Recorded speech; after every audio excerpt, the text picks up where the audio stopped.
Esse é o Ford Fiesta no ano de 2017 em sua versão SEL. E hoje vamos conhecer juntos as características, os detalhes, um pouco das versões do Ford New Fiesta e vamos entender, afinal, o Ford New Fiesta é um bom carro ou não?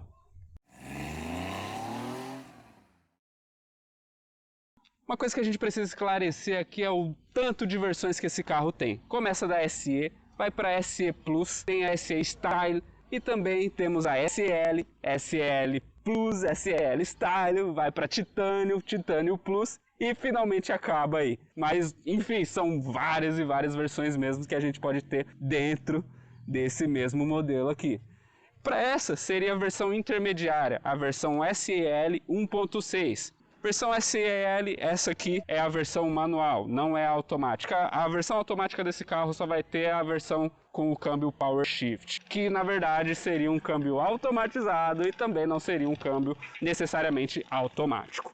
Uma outra coisa curiosa, além das versões do Fiesta, é saber se o Fiesta é nacional ou se ele é importado. Porque no início de produção do Ford New Fiesta, que foi em 2011, ele apenas veio em sua versão importada diretamente do México. Só que em 2011 a gente tinha apenas o New Fiesta na versão sedã. A versão hatch chegou aqui no Brasil importada apenas em 2012. E como você sabe se a sua versão é importada ou é nacional? Começa que a frente do carro, a importada, ela é um pouco diferente. Aqui o para-choque, a entrada de ar é um pouco mais fechada do que essa daqui. E uma outra coisa que eu vou mostrar para vocês mais tarde é que lá dentro a iluminação do cluster e do painel de forma geral, ela é em vermelha na versão importada.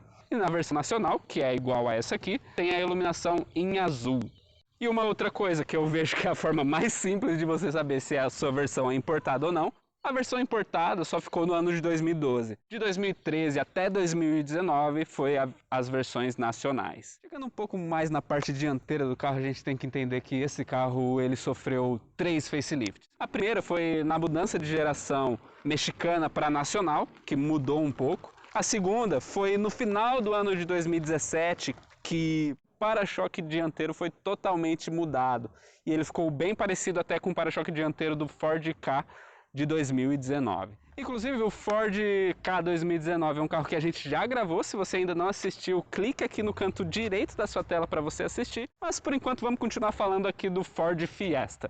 Agora chegando na parte de motorização do Ford New Fiesta, aqui nós temos um motor 1.6, que é conhecido como sendo o motor Sigma. Esse motor é um motor 1.6, 16 válvulas, que no caso aqui gera 128 cavalos a álcool e 125 cavalos a gasolina, isso a 6.500 giros. E esse motor aqui é um motor bem interessante por alguns aspectos.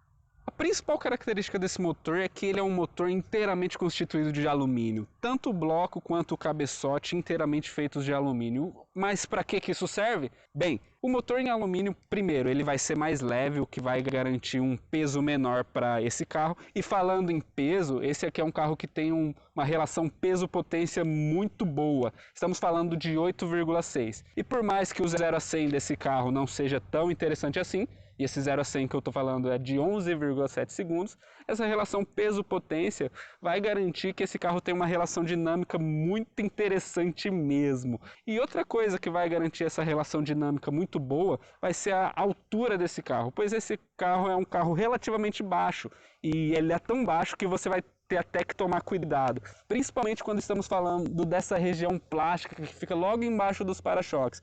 Para que serve essa região plástica? Essa região plástica serve para melhorar o fluxo aerodinâmico por debaixo do carro. Isso vai garantir que seu carro seja mais econômico e corte melhor o vento, assim por dizer. Só que ele vai fazer com que você, em qualquer rampa ou qualquer lombada um pouco mais acentuada, você pode acabar eventualmente raspando. Então, cuidado ao andar com seu Ford New Fiesta por aí, tá bom? Agora, uma outra coisa curiosa desse motor aqui é que ele, diferentemente do próprio motor da Ford, o motor Dragon, ele não tem variação nos comandos. Os comandos dele são duplos, mas não são variáveis. Agora chegando na parte traseira do Fiesta, nós temos o porta-malas, como de costume. E a abertura vai ser tanto por aqui, por um botão logo embaixo da logo da Ford, ou até aqui pela chave. Chave essa que é uma chave do tipo canivete e que você vai ter o acionamento de abertura do porta-malas.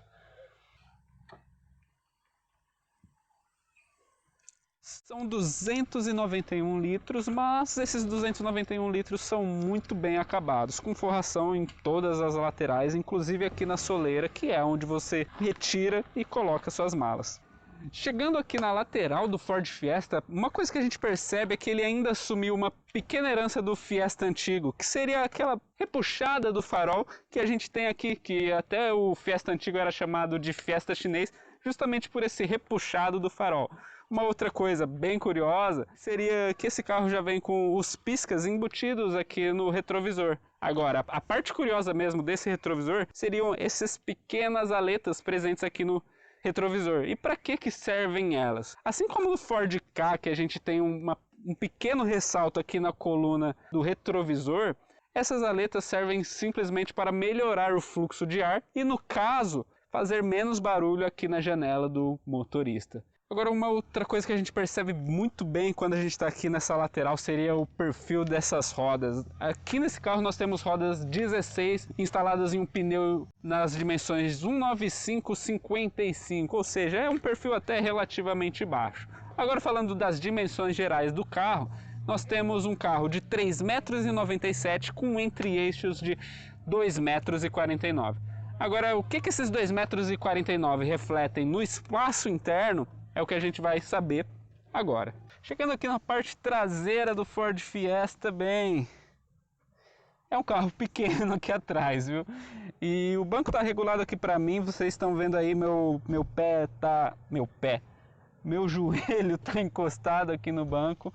A altura aqui está bem confortável, não tá me incomodando. E só para vocês terem uma referência, eu estou falando de um banco ajustado para mim que tem 1,81 m e basicamente não sobra nada de espaço aqui para os joelhos. Com certeza uma viagem longa nessas condições não vai ser algo muito confortável de se fazer. Aqui na parte traseira do Ford Fiesta, como eu tinha falado, não tem muito espaço aqui para os joelhos, mas aqui eu estou no banco do lado do passageiro, não do lado do motorista, então aqui está sobrando um pouquinho mais de espaço para os joelhos. E o que é curioso é que aqui tem um porta-revista e ali no outro banco não tem. É bem comum essa prática nos carros e eu super não entendo por que eles fazem isso. Aqui a forração da porta, nós temos plástico comum nas portas, o detalhe do acabamento aqui do abridor de porta. E aqui em cima, aqui ao invés dos PQPs, tem esses pequenos ganchos aqui. Uma outra coisa interessante aqui do teto vai ser essa iluminação traseira, que é bem legal mesmo. E quando a gente fala dos bancos, estamos falando de bancos com encostos de cabeça para os 3 ocupantes e também cinto de 3 pontas para 3 ocupantes, e vale lembrar que esse aqui é um banco bipartido. Chegando aqui no banco do motorista do Ford Fiesta, uma coisa que eu ainda não falei seria esse refletor presente aqui na porta, e ele vai servir para situações dessa que a porta está aberta, sinalizar para o pessoal da rua que você está com o seu veículo com a porta aberta. Ainda não exatamente no interior do carro, ainda falando da porta, nós temos essa maçaneta bem diferente do convencional, mas eu gostei bastante e ela tem um design bem elegante mesmo. E agora, finalmente chegamos aqui no interior do carro. Estamos falando aqui de um volante com um ajuste de altura e também de profundidade. E aqui na parte do banco nós temos um banco com as regulagens convencionais de profundidade. E aqui também nós temos a regulagem de altura. A regulagem do encosto, ao invés de ficar aqui ao lado do câmbio, ela vai ficar um pouco mais aqui atrás. Você puxa a alavanca e você vai ter o ajuste aqui do encosto. No interior aqui do Ford Fiesta, vamos começar falando aqui dos acionamentos do farol. Que aqui nós temos os acionamentos convencionais. Aqui nós temos a farol de milha e aqui nós temos a regulagem de luminosidade do painel. Ainda nessa região do carro nós temos esse pequeno porta-objetos escondido que vai servir basicamente para você guardar algumas pequenas tranqueiras.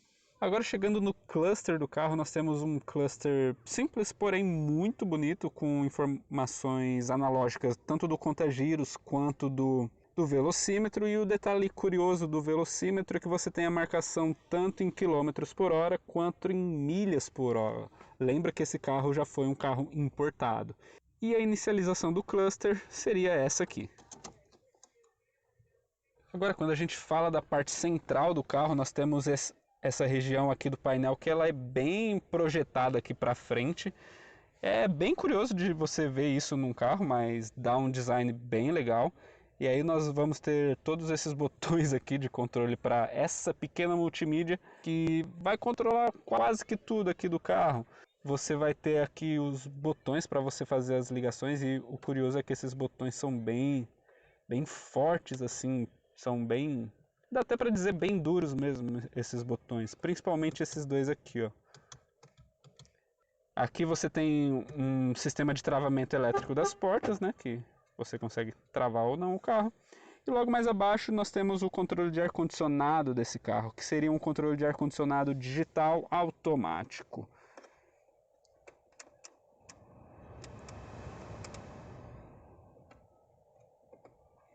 Aqui nós temos um pequeno porta-objetos, realmente bem pequeno, mal vai caber aqui a sua carteira. Aqui o câmbio de velocidades, que a ré vai ser para o lado direito para baixo. O sistema de sincronismo do Sync, que é o nome dessa multimídia aqui, com uma entrada auxiliar e uma tomada USB. E aqui nós temos uma entrada 12 volts. O freio de mão, com esse pequeno detalhe aqui, que simula um cromado, mas está mais para um alumínio do que para cromado. E aqui os vários porta-copos, com dois porta-copos aqui e mais um canto aqui para você colocar mais um porta-copos, ou de repente você instalar um apoio de braço aqui. Só para vocês entenderem um pouco do porta-luvas aqui na lateral, nós temos um porta-luvas que ele é grande o suficiente para o carro, dá assim por dizer. E é isso aí, galera, estamos fazendo agora aquele pequeno test drive. Já vou ajustar aqui o retrovisor para mim, que ele está um pouquinho fora de ajuste, é algo que dá pra gente fazer aqui bem fácil, porque tem retrovisor elétrico. E, moçada, a primeira impressão aqui vai ser quanto relação à suspensão, que é uma suspensão bem firme. E essa suspensão bem firme vai garantir um conforto bem legal quando você estiver fazendo curvas. Essa estrada que eu tô aqui é uma estrada que tem bastante curvas e de repente vocês vão até perceber que ele é bem firmezinho nas curvas. E eu não lembro se eu falei, mas esse volante é um volante elétrico, não é uma direção hidráulica, é uma direção elétrica. Uma impressão que eu tive nas primeiras trocas de marchas aqui com esse carro é que ele tem uma troca de marcha bem justa mesmo e que vai facilitar bastante a condução. Um carro que me lembra muito, mas muito mesmo, a dirigibilidade desse carro, tanto em relação à suspensão, tanto quanto em relação às trocas de marcha, vai ser o Honda Fit. O Honda Fit é um carro que é curiosamente bem parecido com a firmeza de suspensão desse carro, e até os engates de marcha são muito parecidos mesmo. Um outro detalhe quanto em relação a esse carro vai ser quanto em relação ao motor, que assim que você pede e você aumenta mais o giro, ele entrega resultado e ele vai vir a cavalaria desse motor. Só que assim, você vai precisar esticar um pouco as marchas, não vai ser em baixa rotação. Você vai precisar esticar, mas assim que passou dos 2.500, parece que o motor já começa a viver, sabe? Então você consegue acelerar bem e ele vai que vai. Uma outra coisa que eu já tinha falado, mas é bem importante mesmo, é quanto relação à altura do carro, que ele é bem baixo, então pode ser que ele vá dar aquelas pequenas raspadas de para-choque em algumas rampas, se você não ficar muito atento a isso. E agora, moçada, vamos falar um pouco sobre consumo. Esse carro, ele é flex, né? E a relação dele que a álcool, na cidade ele vai fazer 8 km com 1 litro, e na estrada ele vai fazer 10 km com 1 litro. Eu achei uma relação bem interessante, principalmente considerando que esse é um carro 1.6 de quase 130 cavalos. E a relação a gasolina vai ser uma relação de 12 km por litro na cidade e 14,2 km com litro na estrada. O meu consumo instantâneo, aqui a 40 km por hora, está sendo de 14,9. E vale lembrar que aqui eu estou abastecido a gasolina e não a álcool. E o consumo médio que está tendo aqui nesse carro está sendo de 13,1 km com litro. Ou seja, esse sim é um carro bem econômico e pode se tornar uma excelente pedida para você que quer aliar consumo eficiente com um motor bem interessante. E esse foi o Ford Fiesta ano 2017 na sua versão SEL. E mais uma vez vale agradecer o Clayton, que é o dono do carro e inscrito também no nosso canal, que emprestou o carro para a gente fazer essa gravação. E se por acaso você estiver procurando um Ford Fiesta ou algum carro semelhante, nos contacte aí via e-mail para a gente conseguir fazer o serviço de caçador de carros, que é o que vai garantir a sua melhor escolha. E claro, se você gostou do vídeo, deixe seu joinha, não se esqueça de se inscrever no nosso canal. E mais uma vez, muito obrigado, Clayton, por ter emprestado o carro. E pro vídeo de hoje é isso, valeu, falou!